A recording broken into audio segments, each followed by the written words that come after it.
So I'm involved in organizing a peace conference in India, and it's a very grassroots-led effort, so no politicians, thank God. Um, and I found it interesting that you said you stopped attending peace conferences. So I'd love to hear from you any advice on what we should do or what we should avoid to make this small effort a success for the people who are attending. See, when you say, no politicians, thank God, you're just not attending to the source of problems.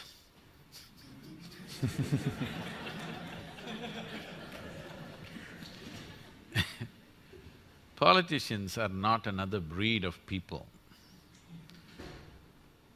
A democratic society means tomorrow you may become the president of this nation. That's what it means.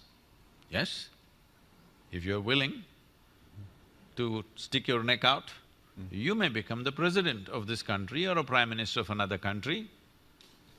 So politician did not drop from the sky, he is not some other creature. He's just like you and me, he stuck his neck out, which you and me are not willing to do. Let's admit this, it's not an easy thing. It's easy to sit down and comment, but it's not an easy thing to try to run a nation. It's complex, believe me.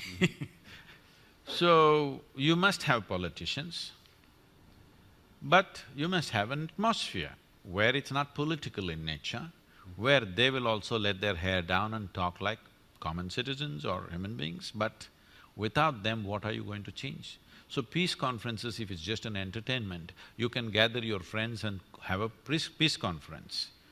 But if you want peace on the planet, the most important politicians, the most powerful politicians in this world must be there. Only then there is a possibility of peace, isn't it? Otherwise, it's just entertainment. I'll tell you, I was in a very important peace conference. There were 42 Nobel laureates. Each one of them pulling out 10, 20, one of them 44, 45 pages of printed sheets without even looking up at anybody, just went on reading their speeches from morning to evening.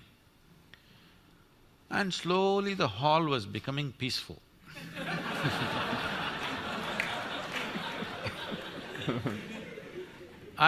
In one afternoon, the second day afternoon, I'm sitting right here in the front row and I look around, literally everybody has fallen asleep except the security man who's standing there and me, the idiot, who is sitting up there and believing there's going to be world peace because of this conference and sitting up there alert, listening to every word.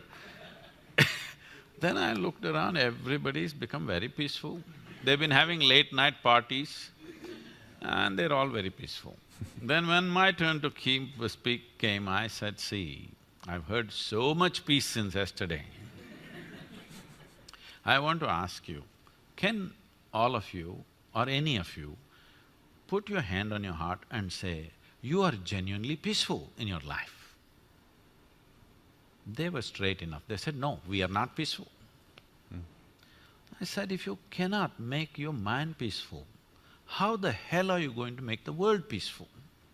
What's happening in the world is just a larger manifestation of the nonsense that's happening in our heads, isn't it? If you and me were truly peaceful human beings, do we have to worry about you and me fighting someday? Hello? Whatever the issues, we'll sit down and handle it, right? Because there is violence in us, now we have to have a boundary. Here there's a barricade. Just in case I get violent or you get violent.